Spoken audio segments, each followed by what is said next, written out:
Swerve Strickland est né le 30 septembre 1990 à Tacoma, Washington, dans une base militaire. Son père, sergent cuisinier de première classe dans l'armée américaine, a immédiatement déménagé l'ensemble de la famille 2 mois plus tard dans une base militaire en Allemagne, spécifiquement à Francfort.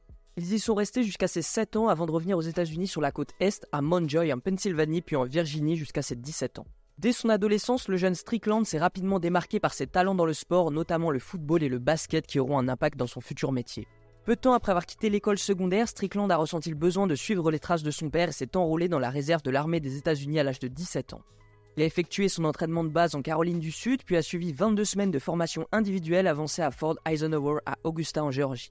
Il a ensuite été stationné à York en Pennsylvanie où il a été chargé d'être réserviste en communication pendant près de 8 ans avant de finalement quitter la réserve en 2015. Parallèlement à son engagement dans l'armée américaine, Swerve a fait ses débuts dans l'industrie du catch à l'âge de 18 ans dans de petites fédérations indépendantes dans les régions où il était réserviste. Il a commencé à s'entraîner à la Ground Zero Wrestling Trading Academy en août 2008 avant de faire ses débuts professionnels 3 ans plus tard à la National Wrestling Alliance.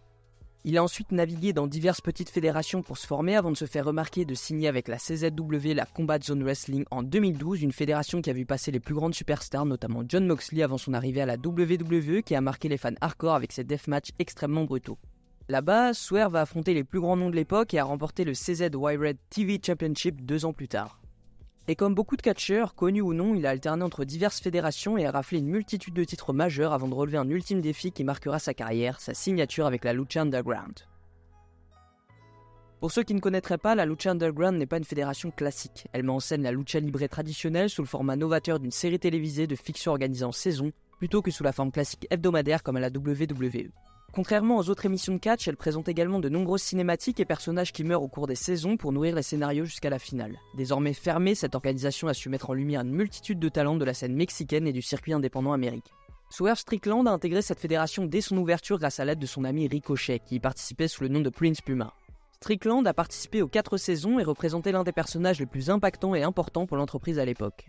Sous le nom de Killshot, il a fait ses débuts contre Johnny Mundo, anciennement John Morrison à la WWE. L'histoire de son personnage était basée sur un ancien lieutenant de l'armée américaine venu défendre ses frères tombés au combat. Son run a été marqué par une sublime rivalité contre Dante Fox, maintenant AR Fox du côté de l'AEW, un catcheur de renom pour ses talents in-ring. L'histoire des deux rivaux était basée sur le fait que Killshot avait prétendument abandonné son frère d'armes sur le champ de bataille quelques années plus tôt. Fox était alors revenu pour se faire justice et faire payer son ancien lieutenant. Les deux hommes se sont déchirés pendant toute une saison de la Lucha Underground, adulés et prisés pour leur deathmatch ultra violent et une histoire écrite d'une main de maître par les scénaristes de la fédération. Après ça, ils ont finalement fait la paix et récupéré les titres trio de la Lucha Underground, avant que Fox ne se blesse et désigne Son of Havoc comme remplaçant. Ils ont conservé leur titre pendant 172 jours avant de les perdre lors d'un Tornado Trios match, et juste après, Killshot a attaqué Son of Havoc qu'il avait accusé de la perte des titres. Ils se sont affrontés peu de temps après avec une défaite pour Killshot qui a attaqué à nouveau son ancien coéquipier en lui enlevant même son masque, un signe d'immense déshonneur dans le monde de la lucha libre. Il a été ensuite annoncé que les deux hommes s'affronteraient lors d'Ultima Lucha 4 dans un Mask vs Mask match. Finalement, le 31 octobre, lors de la première partie d'Ultima Lucha 4, il a perdu son masque contre Son of Havoc dans un match phénoménal et s'est révélé au monde comme Shane Strickland, offrant son masque à son adversaire en signe de profond respect pour leur rivalité. C'est ainsi, la tête haute et après avoir marqué l'histoire de la Lucha Underground, que Swerve a quitté cette fédération qu'il a révélée au monde entier. Au cours de son passage à la Lucha Underground, Swerve a pu, comme d'autres catcheurs, jouir d'une certaine liberté en se produisant dans d'autres fédérations de la scène indépendante. En 2016, Swerve avait bien évolué et commençait à se forger une personnalité en tant que catcheur. Il a rencontré Cody Rhodes pour un match pay-per-view Legacy de la fédération Indie Defy Wrestling à Washington dans sa ville natale, un lieu où il n'était jamais retourné depuis sa naissance. Ce match a eu lieu quelques mois après le départ de Cody de la WWE en février 2016. À ce moment-là, il raflait tous les titres possibles du circuit indépendant. Et ce soir-là, leur match était pour le titre de champion Global Force, un moment unique qui s'est soldé par la victoire du cauchemar américain, liant les deux hommes à jamais et le futur de Swerve qui s'est écrit cette soirée-là. À partir de ce moment-là, après plus de 10 ans dans le monde de la lutte, quel serait l'avenir de Swerve dans l'industrie ? Après être passé dans la plupart des fédérations de la scène indépendante, réussi à se faire un nom et briller à tous les niveaux, il était désormais temps pour Swerve d'évoluer et d'accéder à la grande ligue en visant la plus grande fédération de catch au monde, la WWE.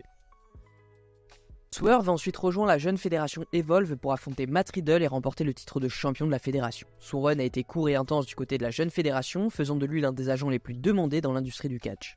Mais son choix de rejoindre cette petite fédération âgée d'à peine 10 ans n'était pas anodin, car Evolve avait depuis 2015 un partenariat avec la WWE. Ça signifiait que certains catcheurs d'Evolve apparaissaient sur le site internet de la compagnie de Stamford, tandis que certains lutteurs de la compagnie participaient à certains des shows. On a pu voir Sami Zayn, Chad Gable, Jason Jordan quand il était encore actif et un certain Adam Cole qui régnait d'une main de maître à NXT avec l'Undisputed Era. Résultat, après moins d'1 an dans la compagnie, son objectif a été accompli. Il a attiré l'attention des recruteurs de la WWE et achevé son run sur la scène indie en affrontant son vieux rival AR Fox lors d'Evolve 122, signifiant que la boucle était bouclée avec la scène indépendante. Le 17 avril 2019, sa vie a changé à jamais en signant un contrat de développement avec la WWE, rejoignant officiellement le Performance Center pour se former au style de catch de la compagnie de Stamford, désormais sous le nom d'Isaiah Swerve Scott. Il est d'abord entré dans la division Cruiserweight et a même participé au tournoi Dusty Rhodes Tag Team Classic, mais il peinait à se connecter avec le public à grande échelle. Son style de combat élégant se distinguait, renforcé par ses années d'expérience sur le circuit indépendant. Il avait un charisme sombre, mais ça ne semblait pas être mis en valeur sur la marque noire et jaune. Ce n'est qu'en 2021 qu'il a subi une transformation, adoptant une attitude plus impitoyable, rusée et brutale, devenant le heel dont la NXT avait besoin. Une inspiration tirée du personnage de l'acteur Wesley Snipes dans le film Blade qui sera ressenti avec les cheveux colorés, les facettes et le long manteau. À ses débuts à NXT, sa gimmick commençait à peine à voir le jour. Désormais chez All Elite Wrestling avec la liberté créative, Swerve évolue totalement dans son élément et possède son style unique qui le démarque des autres. Peu de temps après ce changement à l'écran, il a atteint un jalon significatif en battant Bronson Reed pour le championnat nord-américain de WWE NXT. Il a également formé une faction connue sous le nom de Hit Row, inspirée par les vibrations modernes de la musique hip-hop avec des membres tels que Top Dollar, HNT Free Adonis et B-Fab. Ils ont alors réussi à solidifier leur présence sur la marque NXT. Swerve apportait un mélange de style, d'attitude de la rue et de capacité in-ring que peu de personnes avaient à ce moment-là. Il avait vraiment quelque chose de spécial et d'unique, son personnage étant profondément enraciné dans la culture, intégrant souvent des paroles de rap et des références dans ses promos et entrées. Swerve et Hit Row ont été promus à SmackDown, où ils allaient assurément devenir le prochain grand groupe que les fans allaient adorer. Mais leur passage à SmackDown a été de courte durée et assez triste dans la globalité. Après seulement quelques apparitions à la télévision et un match télévisé, Scott a été libéré par la WWE le 18 novembre 2021. Ce fut un tournant vraiment brutal et direct, surprenant surtout compte tenu de la popularité croissante de Swerve et Hit Row à l'époque. De nombreux fans ont perçu son départ de la WWE comme injuste, estimant qu'il était privé d'une réelle opportunité de prospérer sur la plus grande scène de la WWE. Heureusement, il existait une alternative bien établie qui commençait à réellement faire de l'ombre à la WWE. All Elite Wrestling. Et à Révolution, le 6 mars 2022, il a fait son entrée en tant que Swerve Strickland, le nom qu'il portait avant de rejoindre la WWE, signant son contrat en direct à la télévision. Rejoindre la l'AEW semble être la décision parfaite pour Swerve, qui correspondait à l'attitude plus risquée de l'entreprise. Et je reviens sur son match avec Cody Rhodes en 2016 qui les a liés. C'était spécifiquement pour ça que Swerve a rejoint l'AEW, car même si Cody venait de quitter la fédération depuis à peine 3 mois, Swerve a vu l'opportunité unique de pouvoir exceller et a raison. Cody, apparemment en bon terme avec les membres de l'élite, l'a appuyé pour qu'il intègre l'organisation et lui a permis une nouvelle fois de nous offrir son immense talent. De ce fait, reconnaissant son potentiel, Tony Khan l'a stratégiquement associé à Keith Lee, une autre ancienne star de la WWE arrivée à peu près au même moment, générant un buzz significatif. Leur duo surnommé Swerve in Your Glory avait déjà une expérience commune sur le circuit indépendant. Leur alchimie était évidente alors qu'ils se lançaient dans une série de matchs en équipe et finalement à Dynamite Fighter Face Night 1 le 13 juillet, Swerve in Your Glory a remporté le match à 3 contre les Young Bucks et l'équipe Taz décrochant les championnats du monde par équipe de l'AEW.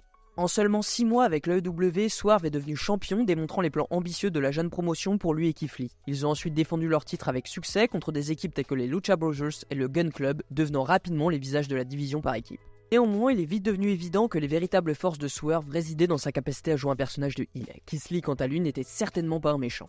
Malgré ça, ils ont conservé leur titre, mais Swerve bouillonnait de frustration, déterminé à embrasser le côté sombre de sa personnalité. Swerve a commencé à recourir à des tactiques sournoises dans leur match, signalant une transition vers un comportement de heel à part entière. Et son partenaire Keith Lee est resté ferme dans sa résistance aux méthodes infâmes de Swerve. Leur équipe était de celles dont on se demande comment elles pouvaient coexister. Cette opposition de caractère a préparé le terrain pour une rupture inévitable entre les deux, mais la manière dont ça allait se dérouler était ce qui rendait les choses intéressantes. Avant que leur partenariat n'atteigne son point de rupture, Swerve et Keith ont subi un revers significatif en perdant leur titre de champion par équipe contre The Acclaim lors de Dynamite Grand Slam devant une immense foule. Leurs tentatives de récupérer les titres ont été à nouveau contrecarrées lors du pay-per-view Full Gear et ils ont échoué dans ce rematch. The Acclaimed était l'équipe en vogue et cette équipe de deux personnages très différents a vu sa tension atteindre son point d'ébullition lors du rematch, lorsque Keith a refusé d'utiliser une paire de pinces en métal comme arme. La frustration de Swerve a éclaté, le conduisant à gifler son partenaire, ce qui n'est jamais une bonne idée avec Keith Lee. Cet acte de trahison a poussé Keith à quitter le ring, laissant Swerve se débrouiller seul et finalement menant à leur défaite. Les conséquences de cette rupture tumultueuse ont vu Swerve engager une rivalité intense avec son ancien allié Keith Lee, marquant le début d'un nouveau chapitre dans sa carrière. En établissant une nouvelle faction connue sous le nom de Mogul Embassy, Swerve a cherché à affirmer sa domination à l'AEW une fois de plus. Cela a démontré que Swerve avait la capacité de diriger un groupe de performeurs devant la caméra. C'est aussi à cette époque que Swerve a introduit son Swerve Stomp, un coup final mis en œuvre sur des blocs de béton, incapacitant Lee et le mettant à l'écart avec une blessure indéfinie. Inarrêtable, Swerve s'est lancé dans une série de victoires au début de 2023, démontrant sa prouesse en remportant des matchs contre des adversaires tels que Wheeler Yuta et Brian Pillman Jr. Pendant cette période, l'AEW introduit Prince Nana dans la faction, l'associant à Swerve en tant que membre clé de la Mogul Embassy, une stratégie qui s'avérait très efficace pour Swerve. Le charisme inné de Nana a considérablement élevé l'ensemble de la performance de Swerve. Avec Nana à ses côtés, les entrées de Swerve dans le ring sont devenues un véritable show, captivant les foules alors qu'il vibrait au rythme de la musique, défilant et dansant avant que Swerve ne se lance dans son combat. Déjà un succès, le thème musical de Swerve a pris une toute nouvelle dimension avec Nana qui l'accompagnait. La synergie entre les capacités in-ring de Swerve et la personnalité éclatante de Nana a créé une énergie contagieuse qui a résonné avec les fans, solidifiant davantage le statut de Swerve en tant que force dominante à l'AEW. Après ça, Swerve a commencé à chasser le championnat international de l'AEW mais sans succès face à Orange Cassidy. De même, son affrontement avec la légende de la New Japan Pro Wrestling Hiroshi Tanahashi s'est soldé par une défaite. Swerve n'était pas destiné à être l'as de l'AEW dans ce cas. Swerve devait désormais cibler un champion avec de l'or, à savoir le champion TNT de l'AEW à l'époque, Darby Allin, qui était accompagné de l'icône Sting. Swerve a remporté une victoire significative en battant Darby lors d'un épisode de Dynamite en juillet. Toujours en mode prédateur, Swerve a attaqué Nick Wayne, le poulain de Darby Allin âgé de 18 ans que Swerve avait pu combattre à son retour à la Defi Wrestling après son licenciement de la WWE. Cette attaque signifiait qu'il s'en prenait à la famille de Darby et qu'un règlement de compte était inévitable, avec Sting dans le coup. Le chemin vers ce clash en équipe aura lieu au prochain événement massif de l'AEW, All In à Londres, et qui serait le match le plus médiatisé de la carrière de Swerve à l'époque devant l'une des plus grandes foules de lutte non WWE depuis des décennies. Mais le chemin de Swerve vers Londres fut semé d'embûches, et ce n'était pas vraiment de sa faute mais plutôt à cause d'un problème soudain avec son partenaire d'équipe, AR Fox. Fox roulait depuis peu avec la Mogul Embassy et Swerve en direction d'All In, mais il a été brusquement retiré de la Mogul Embassy et a même été attaqué par Darby Allin et Sting dans son propre ring d'entraînement. Un acte de faiblesse qui a poussé à son exclusion du clan pendant la semaine du grand pay-per-view. Il a finalement dû être remplacé par Christian Cage, un autre talentueux heel de l'AEW. Néanmoins, cette association avec Cage dans un match de cercueil hardcore contre Sting et Darby s'est soldée par une défaite lors de cet énorme show, avec Swerve coûtant involontairement la victoire à son équipe. C'était l'un des meilleurs matchs du show de la soirée, et parfois il n'est pas nécessaire de gagner un match pour avoir du succès à long terme. Le momentum de Swerve a de nouveau pris de l'ampleur lorsque l'AEW l'a opposé à Hangman Adam Page, une autre superstar montante et ancien champion du monde de l'AEW. Lors de l'épisode de Dynamite du 6 septembre 2023, Swerve a fait une entrée audacieuse confrontant l'ancien champion du monde avec une détermination ardente. Strickland a rabaissé Page, affirmant qu'avec des opportunités égales, il aurait été le premier champion du monde noir de l'AEW. Et pour ajouter de l'huile sur le feu, son camarade de la Mogul Embassy Brian Cage a lancé une attaque implacable sur Eggman. Avançons rapidement à l'édition de Dynamite du 27 septembre où Strickland et Page se sont affrontés dans le ring pour une signature de contrat avant leur match attendu au pay-per-view Wrestle Dream. Les pics verbales se sont transformés en insultes physiques, culminant avec Page poignardant Strickland à la main avec un stylo. Swerve et Eggman ont eu un match phénoménal lors de l'événement Wrestle Dream le 1er octobre dans l'état natal de Strickland, Washington. Avec l'aide de la Mogul Embassy, Strickland a vaincu Page, mais pour Swerve, cette simple victoire ne suffisait pas, il voulait briser l'esprit de cow-boy de Page. Pour ce faire, il a envahi la maison de Eggman et, accompagné de Prince Nana, a jeté sans ménagement un t-shirt de la Mogul Embassy dans le berceau de l'enfant de Page, le blâmant pour les actions de son père. Ce qui était déjà une vendetta personnelle s'est alors transformé en conflit majeur. Eggman a exigé des représailles, menant un nouvel affrontement à Full Gear, cette fois-ci dans un match très violent, un Texas Deathmatch. Cet affrontement brutal a poussé les deux hommes à leurs limites, avec des effusions de sang comme on en avait rarement vu dans le catch professionnel américain. L'intensité a atteint des niveaux sans précédent, Eggman agrafant une des photos de son enfant sur la joue de Swerve avant de boire son sang et de le recracher en l'air. Mais cette nature sauvage n'a pas arrêté Swerve, il avait déjà de l'expérience dans ces scénarios hardcore violents, mais celui-ci était peut-être le plus violent de sa carrière ou du moins présenté à l'AEW jusqu'à présent. Brian Alvarez a qualifié ce match de nouveau match le plus violent dans le catch professionnel majeur aux États-Unis. Pour ce que c'était un chef-d'œuvre. Strickland a remporté le match, consolidant son statut de main event star inarrêtable en attente de devenir une vedette à l'AEW. Le match a reçu des critiques élogieuses, obtenant une note de 5 étoiles de Dave Messler. Cherchant à élever sa carrière à un niveau supérieur, Swerve a pris une décision importante en participant au prestigieux tournoi continental de l'AEW à 12 hommes, compétant dans la Golden League. Il a démontré sa maîtrise en battant tous ses adversaires à l'exception de Jon Moxley lors de la phase de groupe, assurant ainsi sa place en demi-finale. Malgré toutes les choses infâmes que Swerve avait faites en route vers ce match avec Eggman, il aborderait son tournoi avec beaucoup de soutien des fans. Mais néanmoins, son parcours impressionnant, le voyage de Swerve dans le tournoi s'est terminé en demi-finale lors d'un match triple menace acharné contre Moxley. Bien qu'il n'ait pas remporté la victoire, la performance de Swerve a démontré sa résilience et sa détermination à prospérer au plus haut niveau de la compétition à l'AEW. Il a continué à prouver sa valeur en tant que lutteur et personnage que même les fans les plus occasionnels pouvaient apprécier. C'est à ce moment-là que l'AEW a décidé de ramener un fantôme du passé de Swerve, Keith Lee, qui attendait patiemment une chance de confronter son ancien ami et partenaire d'équipe depuis près d'1 an. Ils devaient s'affronter lors du pay-per-view World's End de l'AEW, mais de nouveau, un autre revers a empêché ce grand affrontement entre Swerve et Lee, lorsque Lee était jugé médicalement inapte à combattre. Ils n'ont tout simplement pas pu retrouver ce match de revanche. En l'absence de Lee, il a été remplacé par son partenaire d'équipe, le natural Dustin Rhodes. Malgré le changement d'adversaire, Strickland est sorti victorieux, remportant le match après avoir agressé Rhodes avec un bloc de béton avant le match. Pourtant, il a été acclamé. Parfois, l'AEW n'est pas ce que l'on attend. Ça a certainement semblé être une baisse par rapport à la performance précédente de Full Gear qui était difficile à suivre. Au moment où j'enregistre cette vidéo, nous n'avons pas encore assisté à cet affrontement explosif entre les deux anciens membres de Swerve et New Glory. Cet affrontement qui n'arrivera pas à mon humble avis car je n'en vois plus l'utilité. D'autant plus que Lee et Horshape se laissent aller avec raison quelque part car la compagnie l'a complètement laissé de côté malheureusement. Mais quand pourrions-nous admirer leur collision? C'est certainement décevant mais espérons qu'à un moment donné l'AEW leur donnera l'occasion de régler leur compte sur le ring. Peu de temps après, Swerve va diriger son attention vers le nouveau champion du monde de l'AEW, le très respecté et très craint Samoa Joe. Compte tenu du parcours impressionnant de Swerve et du calibre des adversaires qu'il avait déjà vaincus et affrontés, il semblait naturel de le positionner dans une rivalité pour le titre. Mais un autre prétendant est apparu sous la forme de Eggman Adam Page, qui voulait évidemment revenir dans la course au titre mondial et avait des problèmes très personnels avec Swerve. Le 7 février 2024, lors de l'édition de l'AEW Dynamite, Strickland a de nouveau affronté Page et le vainqueur gagnerait une opportunité de défier Samoa Joe pour le titre mondial de l'AEW lors du prochain pay-per-view Révolution. Cependant, la bataille intense entre Strickland et Page s'est soldée par un match nul après 30 minutes, une rareté à la télévision. En conséquence, les deux combattants ont été désignés comme prétendants numéro 1, conduisant Samoa Joe à défendre le titre entre eux deux dans un match à 3. Pendant cette période, Swerve a connu un changement remarquable dans le soutien des fans, qui le soutenaient partout où il allait. Peu importe à qui il fracassait un bloc de béton ou ce qu'il disait sur l'enfant de quelqu'un, il voulait simplement suivre et être derrière lui. Cette montée en popularité était une source de frustration pour Eggman, qui ne comprenait pas cette adoration soudaine pour celui qui avait insulté sa famille et jeté un t-shirt dans le lit de son enfant. En réponse, Eggman a commencé à adopter une personnalité plus sombre, plus sinistre et plus insensible, devenant en quelque sorte un heel. La dynamique entre Swerve et Eggman s'est transformée en une haine captivante entre les deux, et est peut-être l'une des histoires les plus axées sur les personnages de toute l'histoire de All Elite Wrestling.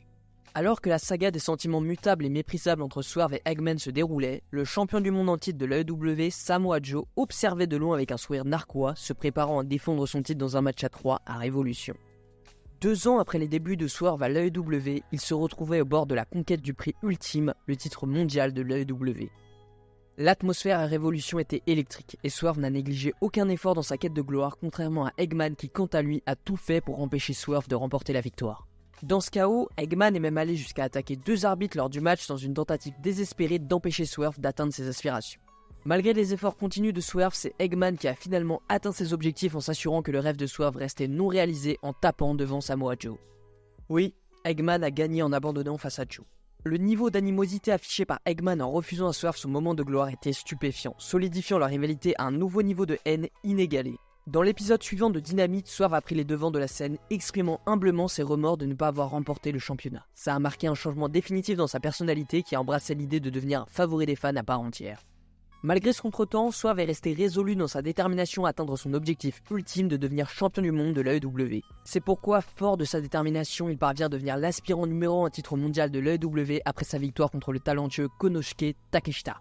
Un mois avant leur affrontement à Dynasty, Samoa Joe aborde son challenger de manière différente comparé à ses autres adversaires rencontrés dans le passé. Son ton est plus posé, plus réfléchi, comme s'il sentait une menace plus grande qu'à l'habitude face à un Swerve déterminé à accomplir sa destinée. Arrivé au pay-per-view, après un match parfait de la part des deux rivaux, Swerve parvient à mettre un terme au règne de Samoa Joe et réalise son rêve de devenir champion du monde d'une fédération majeure de catch. Une récompense amplement méritée pour tous ses sacrifices et ses années sur la route pour arriver à son meilleur et briller par son talent. En battant Samoa Joe, Strickland est devenu le premier champion du monde afro-américain reconnu à l'AEW. Après sa victoire, toujours dans l'objectif de pousser Swerve et de l'établir fermement en tant que champion dominant, il aura sa première défense du titre réussie contre Claudio Castagnoli, un vétéran confirmé de l'industrie du catch. S'en suivra une seconde victoire majeure contre un autre pilier, l'ancien champion TNT Christian Cage, qu'il parviendra à battre lors de Double or Nothing, puis contre Will Ospreay à Forbidden Door, l'un de ses plus grands rivals sur le circuit indépendant au début de sa carrière. Cette victoire a permis de faire taire de nombreuses critiques qui sous-estimaient son potentiel en tant que champion et représentant de la compagnie pour le futur. En définitive, après cette victoire, même s'il a prouvé sa valeur, son avenir au sein de la fédération reste compliqué en tant que champion, car il y a trop peu de challengers ou de stars montantes pour lui faire face. Mais avec le tournoi Owen Hart qui permet de désigner un nouveau challenger pour le titre, Bryan Danielson, un autre vétéran des rings qui n'a jamais eu l'occasion de porter le titre de la compagnie autour de sa taille, s'est vu être récompensé. Même si je pense que Bryan ne gagnera pas le combat, sa défaite permettra de légitimer encore davantage le règne de Swerve en tant que champion de l'AEW. Grâce à cette victoire, il pourra affronter Swerve au pay-per-view All-In à Londres pour la seconde édition de ce show. Le match promet d'être intéressant pour les deux rivaux. Mais après cette probable victoire, quelle sera la suite pour Swerve ? Je n'en ai franchement aucune idée, mais j'espère qu'il marquera l'AEW de son empreinte pendant très longtemps et qu'il reviendra à la WWE un peu à la manière de Cody Rhodes après avoir renversé les statistiques et les jugements qu'il a pu rencontrer dans le passé afin de remporter le titre ultime de la plus grande fédération de catch au monde, la WWE. C'est un catcheur rempli de talent dans le ring et au micro qui s'est fortement amélioré après tous les conseils donnés lors de son passage à la WWE. Même si seulement Shawn Michaels semble apprécier son talent à NXT avec un Triple H un peu plus réticent, j'espère qu'il a pu maintenant constater les immenses progrès de Swerve et que le champion de l'AEW a désormais trouvé son ADN, ce qui le rend maintenant unique et un véritable atout dans l'industrie du catch. Bien que le parcours de Keith Lee à l'AEW ait été décevant en raison des circonstances, son passage en équipe avec Swerve a été phénoménal et il y a encore beaucoup à explorer entre ces deux-là. Son aura dégage une qualité de star, évidente dans la manière dont il améliore tout le monde, tant sur le ring qu'en dehors. La rivalité de Swerve avec Eggman a insufflé une nouvelle vie dans la carrière de Page, lui donnant une nouvelle direction heel et le rendant essentiel en tant que joueur émotionnel à l'AEW, pas seulement comme quelqu'un qui court après un championnat, mais comme un lutteur qui a de la passion en le faisant. Un lutteur qui élève les autres devrait être l'épine dorsale de toute entreprise, et Swerve est ce genre de gars. Et voilà les gars, la vidéo est terminée, n'hésitez pas à me dire si elle vous a plu en commentaire, à lâcher un j'aime et à partager la chaîne, c'est très important. Et d'ici là, je vous dis à la prochaine pour une autre histoire, c'était Vince, merci à tous.